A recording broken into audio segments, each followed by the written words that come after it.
Well, we need to know a couple of things. Number one, we need to know how the world's premier law enforcement agency managed to lose 5 months worth of text. And what's also troubling is in the text we do have, they're discussing how to avoid text being captured and secured. So what's missing is important, but also what's there is important. It is manifest bias, not just against Trump, but against his kids, against his business interests. There's a text where they hope the Trump hotel fails. That is a level of bias that you rarely see and you never see from law enforcement officers. What's also troubling to me is this text that Johnny Ratcliffe found last night about this secret society. Now, I have no clue what that means because that was not the phraseology I used, but it's the day after the election, and it's the same two people that we're discussing a little bit later in the text, the damage they had done with the Clinton investigation and how they could, quote, fix it and make it right. What's out there?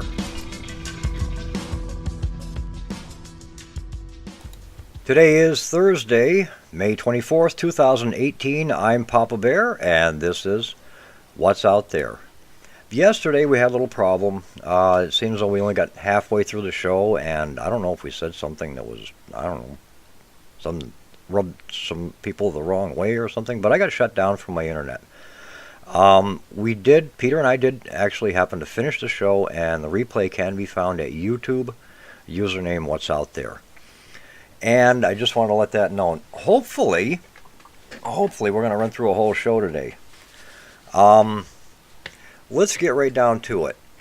I got this from Diamond and Silk, in case you don't know who they are. They're a couple of young ladies, conservative young ladies, very, very staunch Trump supporters, I would say. And I don't know why I have to say they're black, but I guess I will.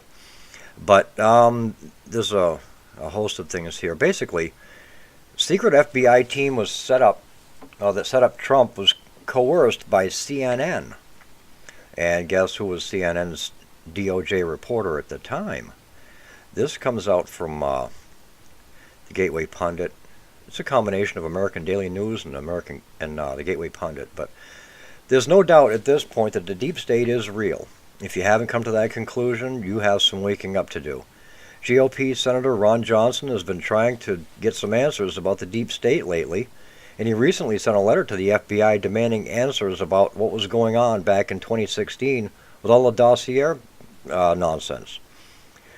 Well, clearly there was some coordination going on between the Obama administration and the liberal media, and Jim Hoft over at the Gateway Pundit, he's not thrilled about some of the connections that are being made. Here's what's going on. Senator Johnson outlined the timeline of events and communications between FBI officials and President-elect Trump on CNN. And it started on January 6th, 2017 at about 9:45 in the morning. FBI Chief of Staff James Rybicki sent an email to unspecified recipients stating that the director is coming to HQ briefly now for an update from the sensitive matter team. And then later on in the afternoon, same day, January 6, 2017, Director Comey met with President Trump. The day after, January 7th, Director Comey memorialized his discussion with President-elect Trump by way of an email to senior FBI leadership. Director Comey wrote, "I said there was something that Clapper wanted me to speak to President-elect about alone, or in a very small group," Director Comey wrote. "I then executed the sessions exactly as I had planned, and I said media, like CNN, had them and were looking for a news hook." On January 8th, shortly after noon, 2017, then FBI Director Andrew McCabe sent an email to senior FBI leadership with the subject line, "The flood is coming." Mr. McCabe wrote, "CNN is close to going forward with the sensitive story. The trigger for them, or CNN, is they know the material was discussed in the brief and presented in an attachment." On January 8th, 2017, shortly after 1 o'clock in the afternoon, or shortly before 1 o'clock in the afternoon, Mr. McCabe emailed then Deputy Attorney General Sally Yates and then Principal Deputy Attorney General Matthew Axelrod with the subject line, "News." Mr. McCabe wrote, "Just an FYI, and as expected, it seems CNN is close to running a story about the sensitive reporting."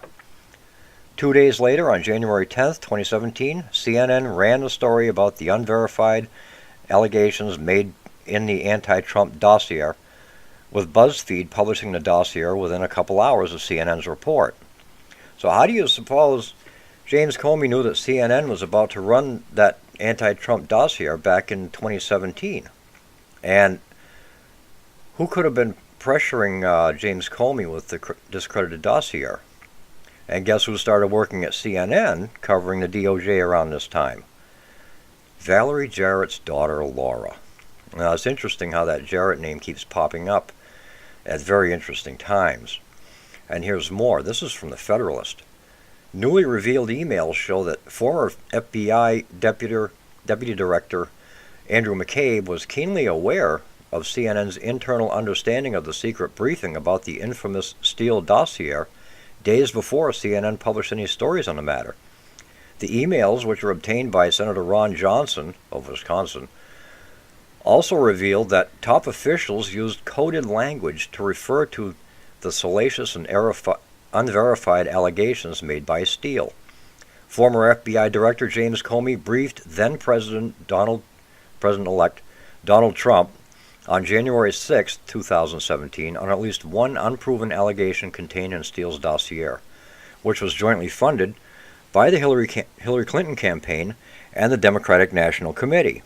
CNN broke the story about the dossier briefing on January 10, 2017, touching off a firestorm of hysteria that culminated in not just the firing of Comey by Trump, but the eventual appointment of Department of Justice Special Counsel Robert Mueller.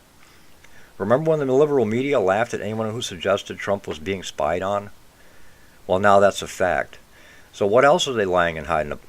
Okay? What else are they lying about? We deserve the answers. And we can get about this, and obviously it's just speculation that the Jarrett family was directly involved, but we do know that Valerie Jarrett and Obama have set up a nerve center not far from the White House. So it's really not that far-fetched that they were pulling these kinds of strings back then. Or would it be? I wouldn't think so. But how this shakes out was all pretty much discussed in a video yesterday on C-SPAN, and I can tell you how Jim Jordan shakes it out. Let's see, make sure my audio's right here. Okay, listen to this audio. FBI Director James Comey has been fired. FBI Deputy Director Andrew McCabe has been fired. FBI General Counsel Jim Baker has been demoted, reassigned. FBI Deputy Director of Counterintelligence Peter Strzok has been demoted and reassigned. FBI Counsel Lisa Page demoted and reassigned. There you go. So that's pretty much how that shook out with those players in that game. So kind of wanted to let you kind of fill you in on that. And that's kind of where the status is. There's still a lot more going down, but everything comes in. It's like it's coming in as fast as I can report it. This is why I'm trying to get it as fresh as I can to you. On a lighter note, the Holy Grail of shipwrecks was found near the Colombian coast in Woods Hole. Yeah. Spit it out, Papa. That's what Woods Hole says anyways. A Spanish galleon laden with gold that sank to the bottom of the Caribbean off the coast of Colombia more than 300 years ago, and was found there 3 years ago with the help of an underwater autonomous vehicle operated by Woods Hole Oceanographic Institution. Wow, I need teeth. Anyway, and it was disclosed for the first time. Woods Hole, I'm going to call this WHOI, okay? It'd be a whole lot easier for me because, Anyway, new details about the discovery of the San Jose, which is the name of the ship, were released on Monday with permission from the agencies involved in the search, including the Colombian government. We've been holding this under wraps out of respect for the Colombian government, said Rob Munier, WHOI's Vice President for Marine Facilities and Operations. The exact location of the wreck of the San Jose, often called the Holy Grail of shipwrecks, was long considered one of history's enduring maritime mysteries. The 62-gun, three-masted galleon went down on June 8, 1708, with 600 people on board, as well as a treasure of gold, silver, and emeralds during a battle with British ships in the War of the Spanish Succession. The treasure is worth as much as $17 billion by modern standards. The Massachusetts-based WHOI was invited to join the search because of its recognized expertise in deep-water exploration. The Institute's autonomous underwater vehicle, Remus 6000, helped find the wreckage of Air France 447 in 2011, which crashed in 2009 several hundred miles off the coast of Brazil. It was Remus that in November 2015 took some sonar images that found the San Jose more than 2,000 feet or 600 meters of water. The vehicle descended to about 30 feet or 9 meters above the wreck to take several photographs, including some of the distinctive dolphin engravings on the San Jose's cannons, a key piece of visual evidence. Well, the wreck was partially sediment covered, but with the camera images from the lower altitude missions, we were able to see new details of the wreckage, and the resolution was good enough to make out the decorative carving on the cannons. It was a pretty strong feeling of gratification to finally find it, is what Monier said. The treasure has been the subject of legal battles between several nations as well as private companies.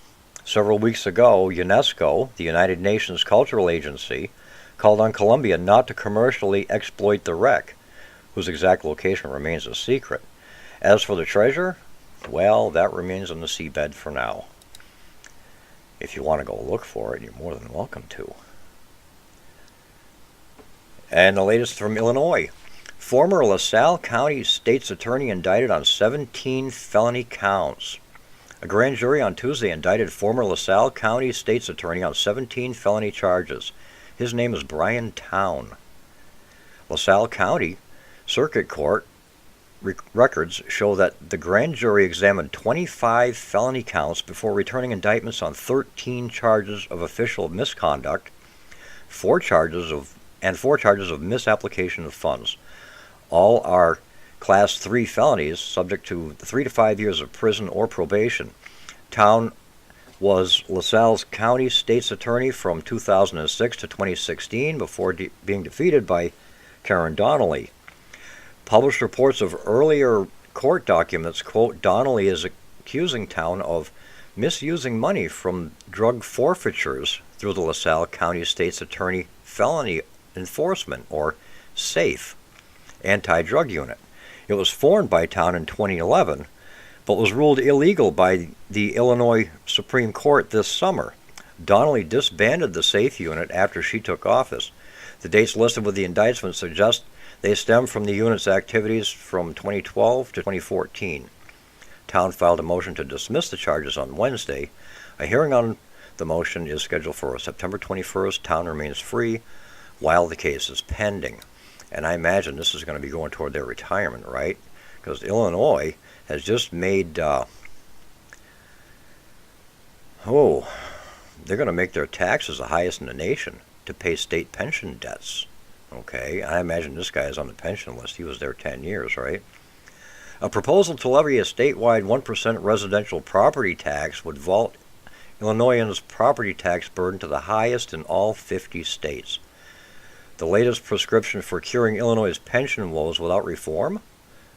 Crowning Illinois homeowners as the number one property taxpayers in the nation. Economists from the Federal Reserve Bank of Chicago released a report. Every time I mention Federal Reserve Bank, my hair stands up on my neck. Anyway, the Federal Reserve Bank of Chicago released a report May 7th suggesting a 1% statewide residential property tax on top of the property tax bills Illinoisans already pay. The revenue from this new property tax will go entirely toward paying down the state's pension debt. The report's authors pegged that debt at roughly $130 billion. Moody Investors Service has estimated it might be more than $250 billion. Under the plan, owners of homes worth $250,000 would pay an additional $2,500 in property taxes for the next 30 years. Experts at the Nonpartisan Tax Foundation ran this proposal against their 2018 State Business Tax Climate Index. The results aren't pretty. Illinois currently ranks 45th in the nation for its property tax burden. according to the Tax Foundation, with property taxes amounting to 2.03% of median income, or $2,087 per capita. If the land of Lincoln implements this new 1% property tax, the Tax Foundation estimates Illinois property tax burden would fall behind every other state, ranking 50 out of 50. That ranking takes into account property tax collections per capita, property taxes as a percent of personal income, and capital stock taxes. In the wake of this proposal, State Representative Gene Ives, a Republican from Wheaton, introduced a House resolution opposing the passage of a new statewide property tax in Illinois. To their credit, Chicago Federal Reserve economists have done residents the favor of lying bare the magnitude of pain that pensions can inflict upon homeowners. That is, if lawmakers fail to alter the state's constitution to allow for changes to benefits. Illinoisans already saw property taxes grow 6 times faster than incomes from 2008 to 2015, driven in no small part by rising pension costs at the local level and state level, where those costs crowd out funding for core services. And what's even more frightening than a proposal for a multi-billion-dollar tax hike? The fact that it wouldn't even be enough to fix the state's debt problem. This additional tax would do nothing to address the tens of billions of dollars of retiree health care costs at the state level, or the billions of dollars in local pension debt already creating financial crises in places such as Harvey. The states for pension reform have never been clearer for taxpayers and their elected officials. Amend the Illinois Constitution and restructure pension benefits or face a world of hurt. That's pretty much it. The Obamas, I touched on them a little bit, and I'm going to go ahead and blast this out here. Apparently, they've joined Netflix. And right after Susan Rice, right? It wasn't a couple of months ago, Susan Rice jumped into Netflix. Well, now the Obamas are going to do it. And I guess Netflix kind of learned the hard way that bringing the Obamas onto their network was a little bit of a mistake. This is an ad from, I don't know how credible it is. It's Everyday MDA is where I got this. And unfortunately for Americans, even after the Obamas have been out of the White House for more than a year, they're still looking for ways to sneak back into the spotlight. They continue to stick their noses into politics, where after 8 years we learned that they clearly do not belong there. Now we've learned that former President Barack Obama and former First Lady Michelle Obama have signed a deal with the television streaming application Netflix. It was reported that the couple had signed a multi-year contract to produce an online television show for the entertainment company. I guess these two will do anything for a payday. There's a Fox News report on it too. They put that in. But BizPac Review comically wrote, while financial details weren't disclosed, the bombshell deal begs the question, will the Obamas be paid in pallets of unmarked bills covertly dropped off in the middle of the night, a la Barry's beloved Iran nuclear deal? Reports have revealed that Barack claims that he and his wife will not be using their opportunity at Netflix to attack President Trump directly. However, the liberal couple will be creating content that reinforces issues and opinions that he advocated for during his term in office. This includes, but is not limited to, global warming, health care, immigration, foreign policy, and voting rights. So basically, their show will be chock full of liberal content, but they will never directly say, screw Trump. Unfortunately for Netflix, their decision to bring on the former president and first lady isn't sitting well with customers. Twitter was buzzing with negativity after the announcement was made that the Obamas would be joining the once popular television streaming application. Many announced that they would be ending their Netflix subscription, some after 15 years of patronizing the company. Needless to say, people were not happy that Netflix felt that it was appropriate to do business with two of the most corrupt people in our country. A lot of tweets on this one. Here's one. Retweet if you will not be watching Barack and Michelle Obama's Netflix series. Here's another one that says, after 8 years of Barack and Michelle Obama in the White House, why would anyone want to watch them on Netflix? All those who wish Barack and Michelle would leave the country and never return. All in favor, retweet. And, of course, we're out. Cancel Netflix. Here's another one. So the Obamas are going to work for Netflix? Good. Maybe they'll lose their interest in their deep state dealings and let America recover from their 8 years in office. I canceled Netflix when Susan Rice got hired. That may be a great place for all Obama cronies. Happy trails. Here's another one. Hashtag boycott Netflix. Just canceled my 15-year-long Netflix subscription. And not just because of this Obama deal. It was the straw that broke the camel's back. Boycott Netflix. Here's another one. It's unknown how much the Obama's Netflix agreement is worth. In March, Random House signed the couple to a joint book deal that pays them a reported $65 million. And that's verified by Daily Variety. And of course, remember what Obama said? I do think at a certain point you've made enough money. Now I wonder, does this mean that the pensions could stop? I mean, wouldn't that be nice? Let's stop the pensions. Federal Election Commission records indicate Hillary campaign illegally laundered $84 million. The press continues to feed the dying Russia collusion conspiracy theory, spending Friday's news cycle regurgitating Democratic talking points from the just-filed Racketeer Influenced and Corrupt Organizations Act lawsuit against the Trump campaign, WikiLeaks, and Russia. Yet the mainstream media took no notice of last week's federal court ruling that exposes an $84 million money laundering conspiracy the DNC and Hillary Clinton campaign executed during the 2016 presidential election in violation of federal campaign finance law. That lawsuit, filed last week in a D.C. district court, summarizes the DNC-Clinton conspiracy and provides detailed evidence from FEC filings confirming that the complaints allegations that Democrats undertook an extensive scheme to violate federal campaign limits, from bundling to money laundering. They did it all. They did it all. Think of it like a shell game worth millions of dollars. During the 2016 presidential election, Hillary Clinton and DNC and participating state Democratic committees established the Hillary Victory Fund, or HVF, as a joint fundraising committee to accept contributions from large donors, some exceeding $400,000. So far, so good. To comply with the company finance law, the HVF needed to transfer the donations to the specified recipients, whether the Clinton campaign, down-ticket Democrats, the DNC, or state committees. FEC records, however, show several large contributions reported as received by the HVF, and the same amount on the same day, or occasionally the following day, recorded as received by the DNC from a state Democratic committee, but without the state Democratic committee ever reporting the contribution.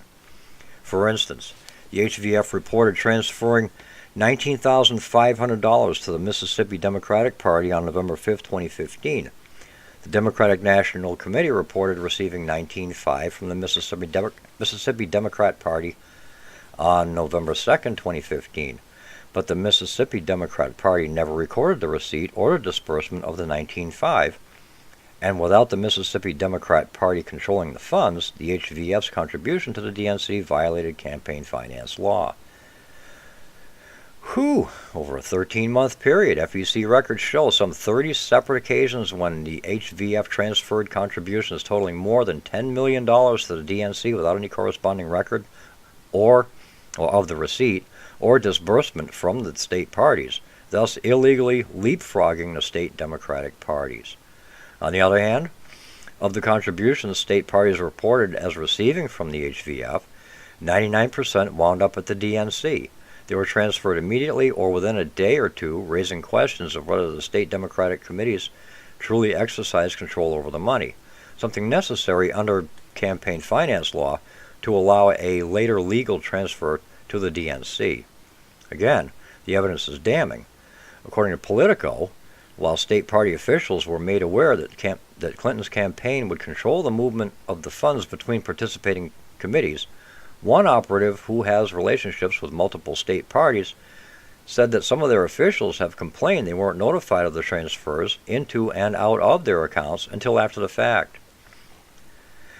Kind of give you an idea of how shady that stuff went, right? Well, on the upside, here's some good news before we take the break here. Congress approves a bill giving patients a right to try experimental drugs. Came out May 22nd, 2 days ago, Washington. Congress gave final approval on Tuesday to a bill that would allow patients with serious illnesses to try unproven experimental treatments, sending the measure to President Trump, a strong supporter of the legislation. By a vote of 250 to 169, the House passed the same right-to-try bill that was approved in August by unanimous consent in the Senate. The bill would offer, in effect, or would allow, in effect, dying patients to bypass the FDA and obtain an investigational drug with the approval of their doctors, if the drug manufacturer agrees to supply it. There's a hook. If the drug manufacturer agrees to supply it. What if it's not a drug? Something as stupid like vitamin C or baking soda anyway. On at least 3 occasions in the past 4 months, Mr. Trump has urged Congress to pass the bill. Patients with terminal conditions and terminal illnesses should have access to experimental treatment immediately and should not have to go from country to country to seek a cure, he said in a January State of the Union address. In a Twitter post on Tuesday, Dr. Scott Gottlieb, the commissioner of the FDA, said, "When the House passes right-to-try legislation, I stand ready to implement it in a way that archives Congress' intent to promote access and protect patients." The chief sponsor of the bill, Senator Ron Johnson, Republican of Wisconsin, said that it expands the scope of individual liberty and provides hope for terminally ill patients who have nowhere else to turn. I think that is great because, come on, who doesn't have a problem with the medical system, right? I mean, we've all been there. We all know about doctors. And you know what they say, don't do drugs? Well, that pertains to doctors too. Anyway, you're listening to What's Out There. I'm Papa Bear, and we'll be right back.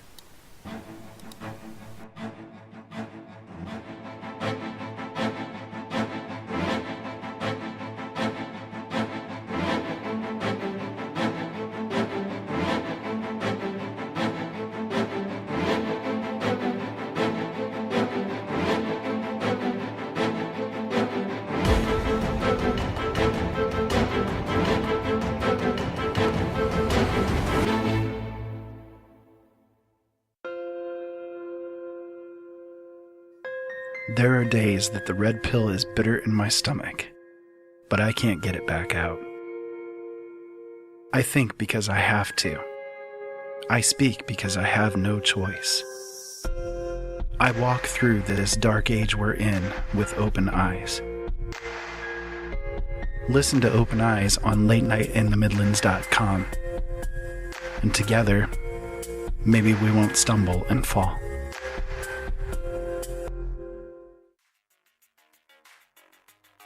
The L&M Radio Network offers a chat room for you, the listener, to connect with others whom are interested in the topics and guests that the L&M Radio Network brings to you.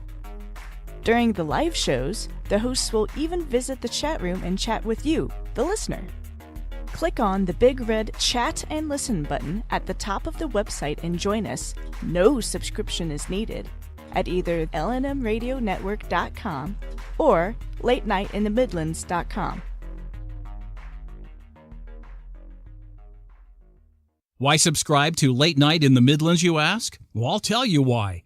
Late Night in the Midlands covers everything, and through the thousands of expert guests who have joined Michael Vera on his show, come pieces of the big puzzle, which started many years ago.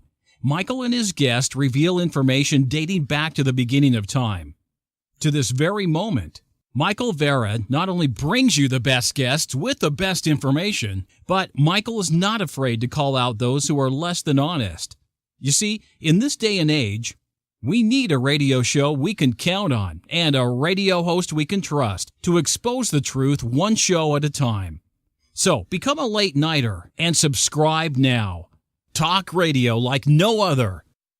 Late Night in the Midlands, bringing the truth back to talk radio. Do you need toner for your Epson, Hewlett-Packard, Canon, Brother, Apple, or Sharp printers? Look no further than Laser Technologies. In business for over 20 years, they offer the lowest prices on toner on the web. They can also repair your laser printers and toners fast and easy. Call their expert staff today at 561-792-9600 or email us at service@laser-technologies.com for all your toner needs. All toner is shipped nationwide. Why wait? Get the lowest prices on toner. Call or email us today.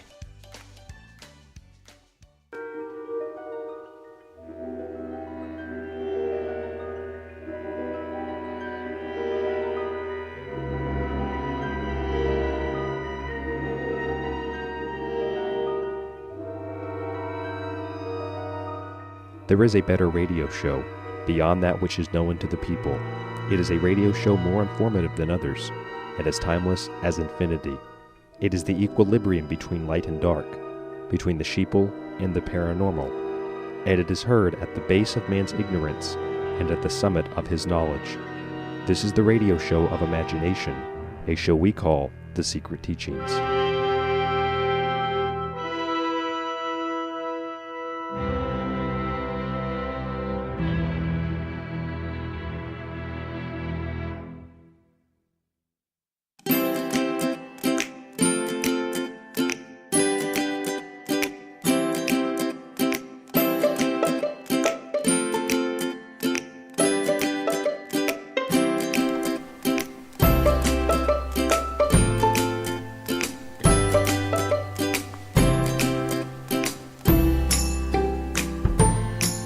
I got to shout out to our sponsors here, Ben Sound. Ben Sound does the music at bensound.com.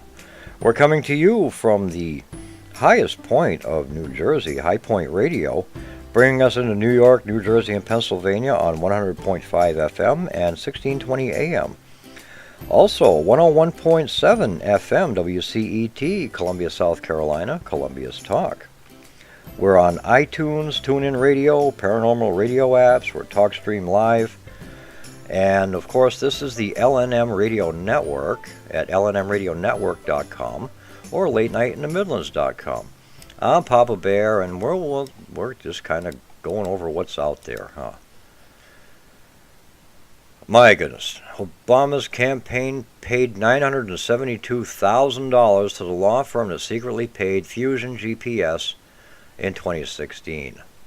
We kind of knew that. Wasn't sure exactly the full details, the whole amount, but former President Barack Obama's official campaign organization has directed nearly $1 million to the same law firm that funneled money to Fusion GPS, the firm behind the infamous Steele dossier, right?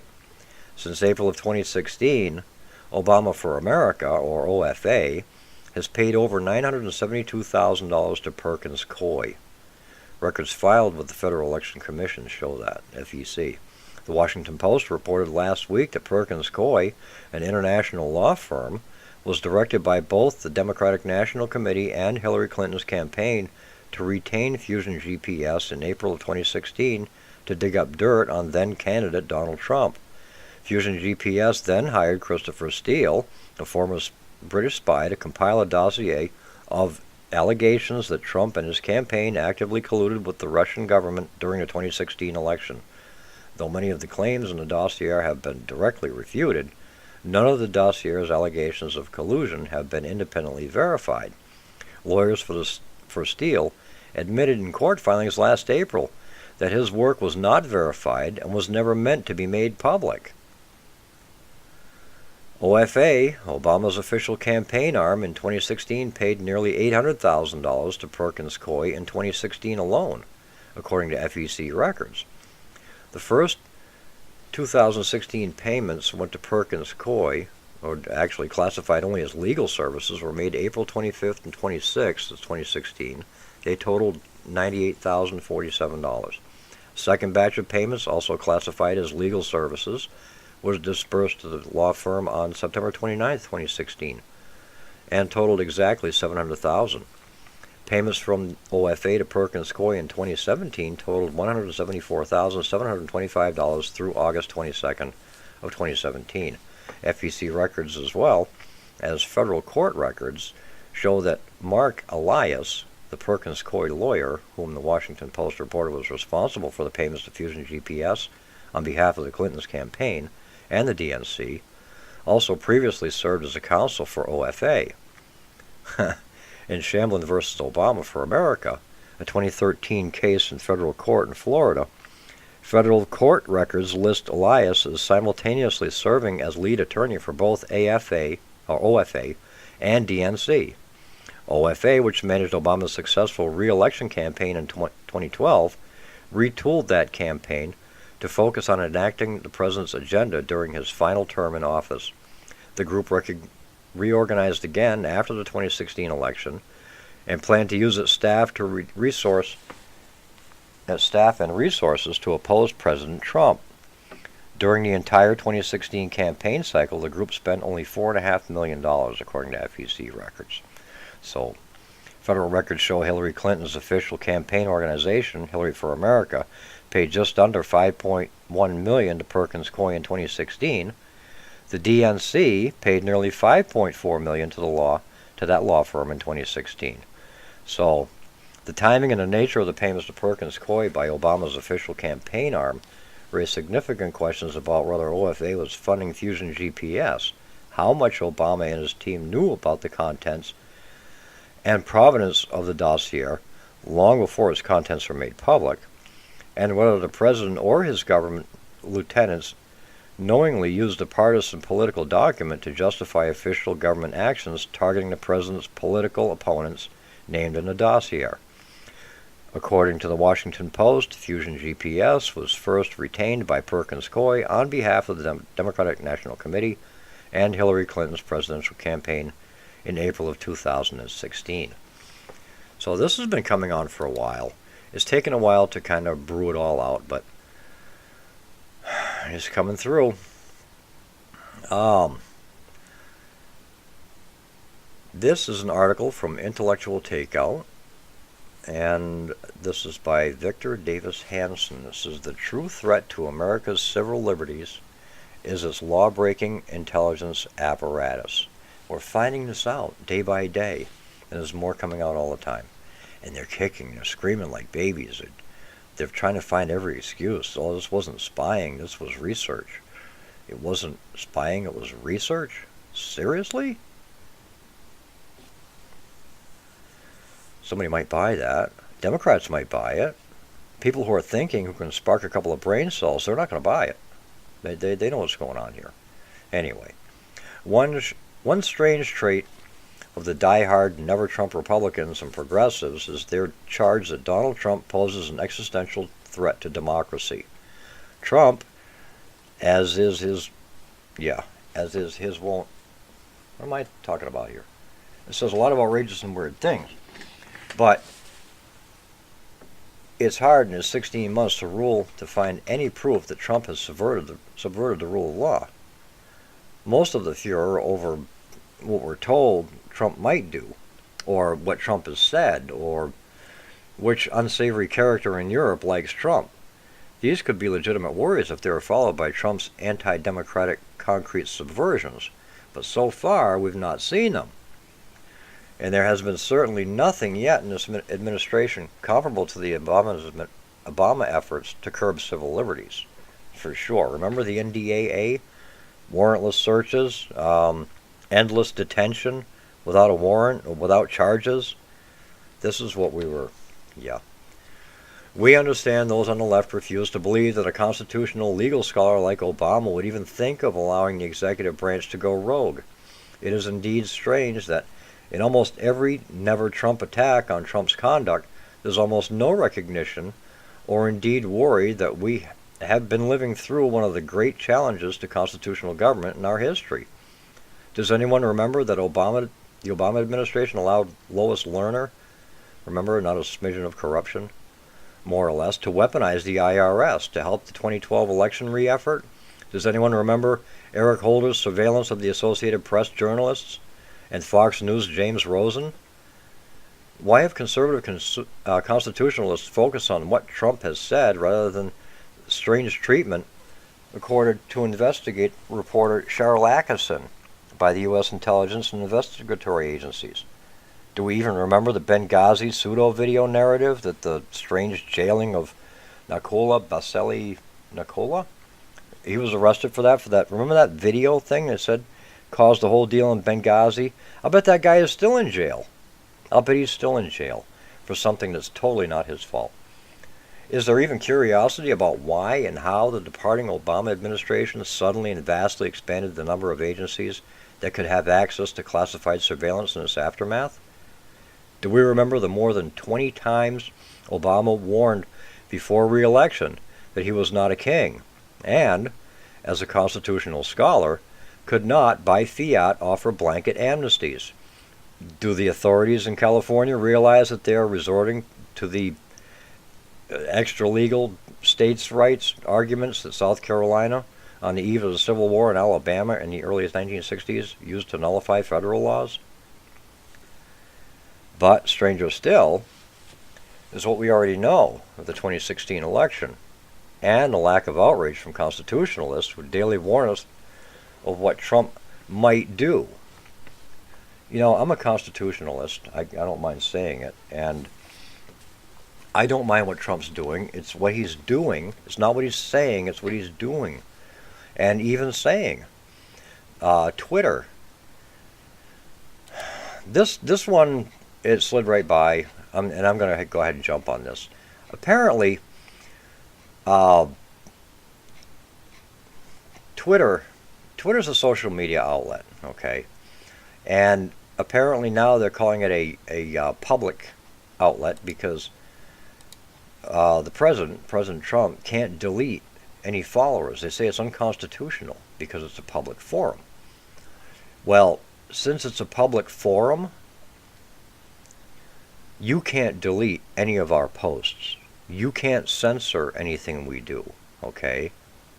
If we can't handle this on an individual level and say, well, no, this is kind of like a private thing, you know, and we want to keep it somewhat private, and we select who's going to follow us and who's not, or who can be on our friends list and who not. And it's all a matter of somebody wants to be on the friends list, or Donald Trump says, hey, I want to take somebody off the friends list. Nope, you can't do it. You can't do it. Okay, well, since you can't do it, now we've got another problem, right? We have another problem.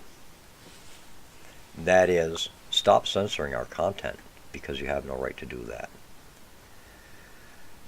On another note here, Turkey repatriates all gold from the U.S. in an attempt to ditch the dollar. After Venezuela, Germany, Austria, and the Netherlands quietly repatriated a substantial portion, if not all, of the physical gold held at the New York Fed or other Western banks in recent years, 1 month ago, Turkey announced that it too has decided to repatriate its gold stored in the U.S. Federal Reserve and deliver it to the Istanbul Stock Exchange. This according to reports in Turkey's Yeni Şafak. As we reported at the time, it wouldn't be the first time Turkey has asked the New York Fed to ship the country's gold back.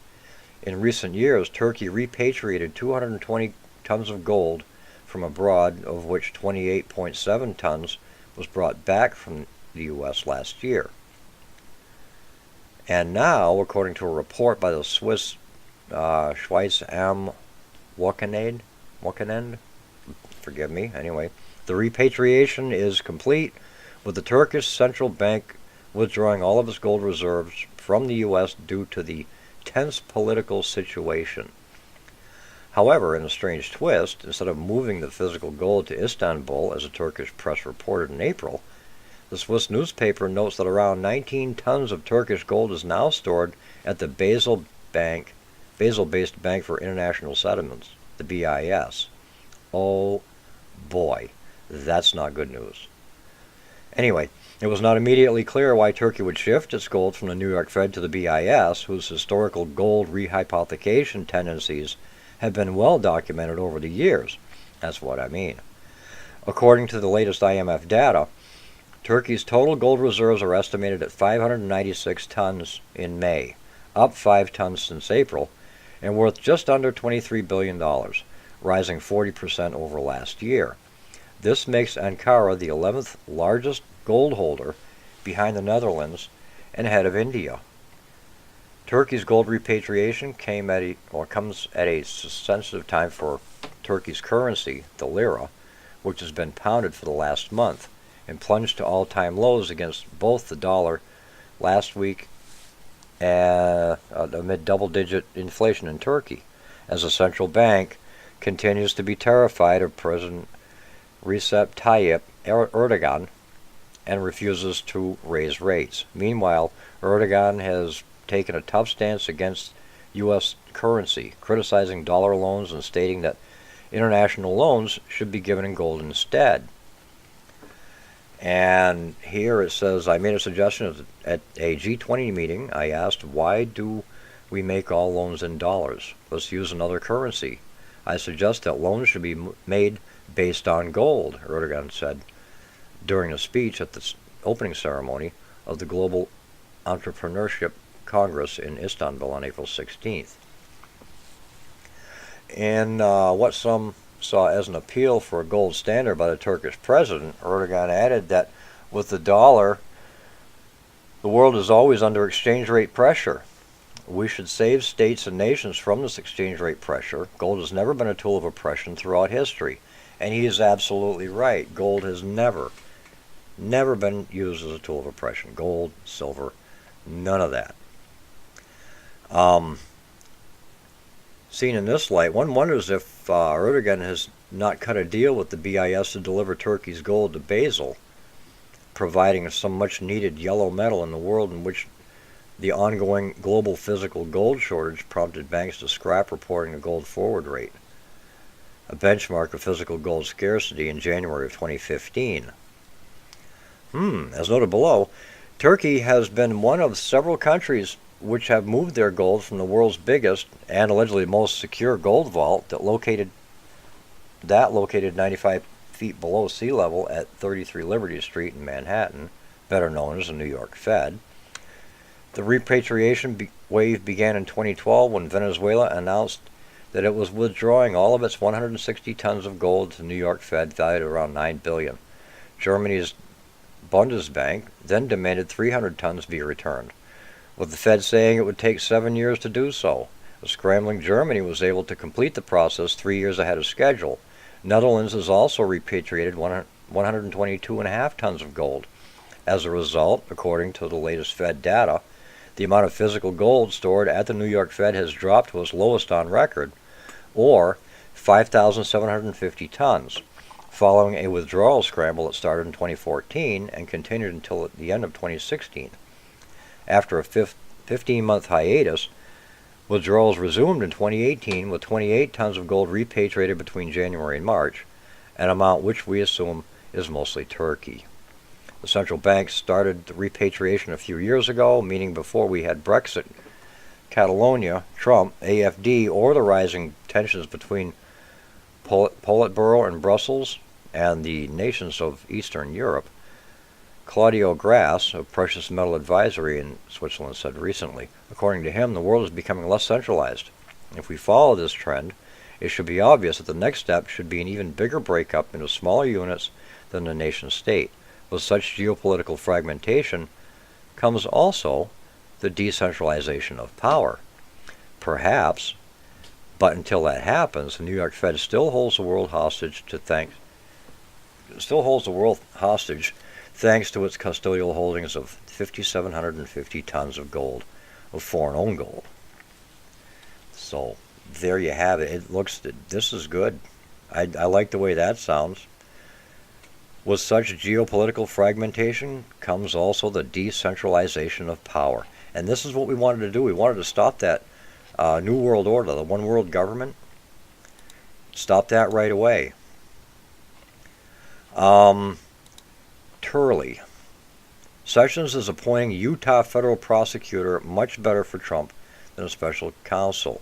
Washington, D.C. Professor Jonathan Turley, a top national legal expert on government investigations, commented on Thursday about Attorney General Jeff Sessions' decision to bring in U.S. Attorney John Huber. Turley called it brilliant to combine all the powers of the U.S. Department of Justice's Inspector General with a prosecutor who can bring charges, seek indictments, and get results for President Trump far more quickly than a second special counsel. Turley is a law professor at George Washington University who attained national fame during the 1998 impeachment of President Bill Clinton as a top legal authority on special counsels and congressional investigations of government wrongdoing, including criminal wrongdoing. His reputation has only grown during the intervening 20 years, and he has weighed in on scandals and investigations of public officials from both political parties.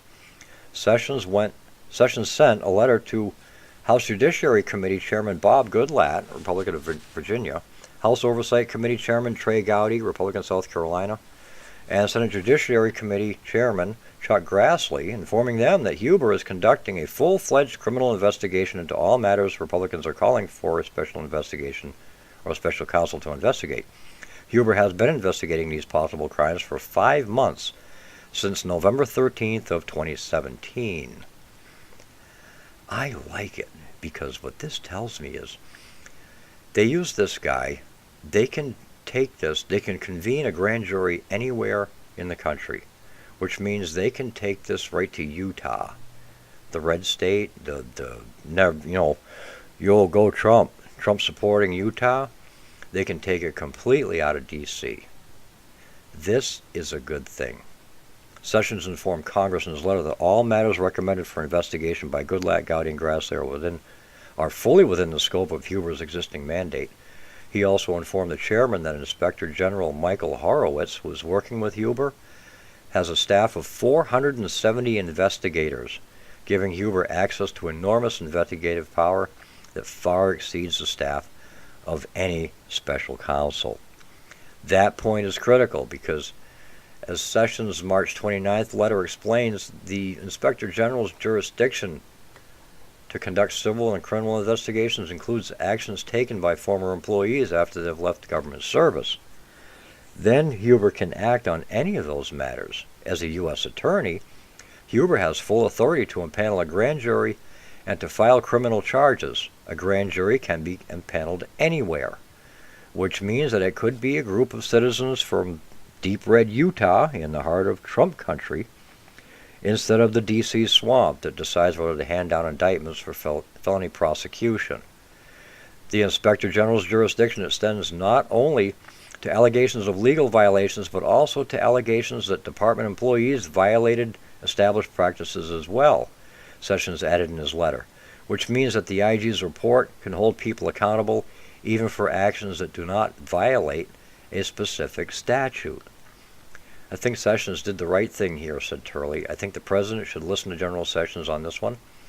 Sessions can always appoint a special counsel, Turley explained, but that should not even be necessary because Huber has the ability to prosecute cases. Do these prosecutors have the same power to investigate and get to the bottom of things that a special counselor would have? Varney asked. Actually, yes, Turley answered. I think people are missing what could be a brilliant move here by Sessions. What he did is essentially combine the powers of the Inspector General with the powers of a line prosecutor. This prosecutor does not just have the experience and training to look for a criminal case. He has the ability to move a case of that kind in court. Not only that, but if Sessions believes crimes are committed, but Huber for some reason does not bring charges, Sessions can reserve the right to go ahead and appoint a special counsel. That's a powerful combination. So it looks to me like things are going to get done, brighter days are coming, and hey, what else can I say, right? You gotta love it. I'm Papa Bear. Today is May 24th, 2018, and that is what's out there. Well, we need to know a couple of things. Number one, we need to know how the world's premier law enforcement agency managed to lose 5 months' worth of text. And what's also troubling is in the text we do have, they're discussing how to avoid text being captured and secured. So what's missing is important, but also what's there is important. It is manifest bias, not just against Trump, but against his kids, against his business interests. There's a text where they hope the Trump hotel fails. That is a level of bias that you rarely see and you never see from law enforcement officers. What's also troubling to me is this text that Johnny Ratcliffe found last night about this secret society. Now, I have no clue what that means because that was not the phraseology I used, but it's the day after the election.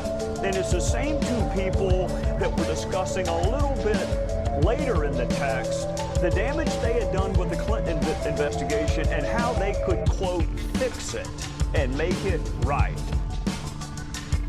What's out there?